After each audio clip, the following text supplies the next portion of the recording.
Kakalamu Times kooli yona gyesinza okubate ng'otuwuliriza ssaako n'otugoberera mu buli mbeera akubuuzaako n'okwanirizaako nze Kakalamu the answer. Alinawo 2, alinawo 5 ogera odipositingako ebirala nabiraba nga nkomyewo.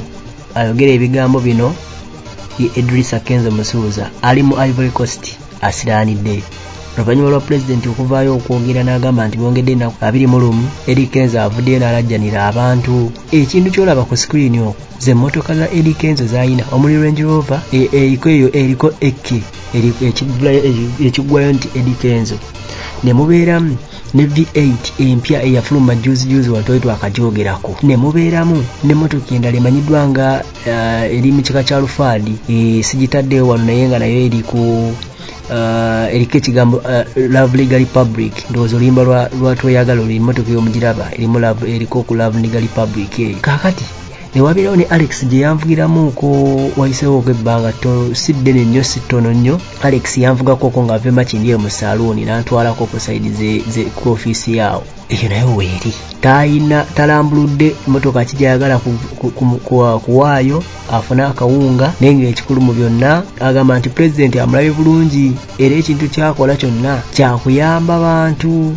kubeera nga tebafuna buzibu okwongerayo ennaku, naye ye tagenda kukkiriza kufiira mu Ivory Coast ng'abantu cases ziweze 7.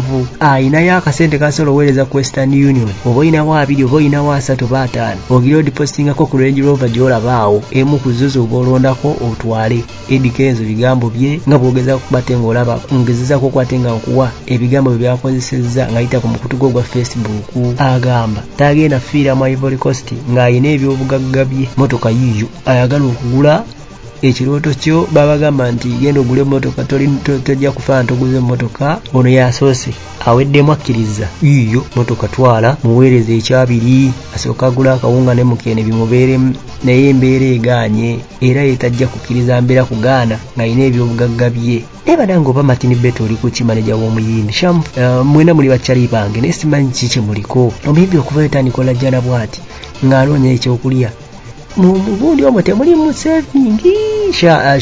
Fab Sham yegwe secretary kyogamba nti mu nsawo ya Big Talent bulimu sente sola weereza musajja oyo n'abantu beyagenda nabo kulyako kantu akyuse tunda bya bugagga. Mukulu Martin Beta mwena muli bakwano bange ngenda banoonyako wiiki eno kuba kati ndowooza kino kifuuse ekizibu. Omusajja ayagala kudda Uganda talina ssente eri tebalya, kati ayagala atunze emmotoka ye atandise tunda bya bugagga. Kinavaamu ng'agamba ayina 2 aleete nze musimbule kalina y'esseguku. Ebizibu tebirina ayina, buli omukaaba ng'oli mu kisenge ky'uyu motoka ziiza atunda londako emu era gwayagala okugulayo gyolonze kugenda awo mu comment ompeerezo ngambe nti Kakalamu eyo gyabampa eyo nze musindikire message wano kyali wange mugambe nti waliwo baganda bafe bagambye eyo gyalonzeeko.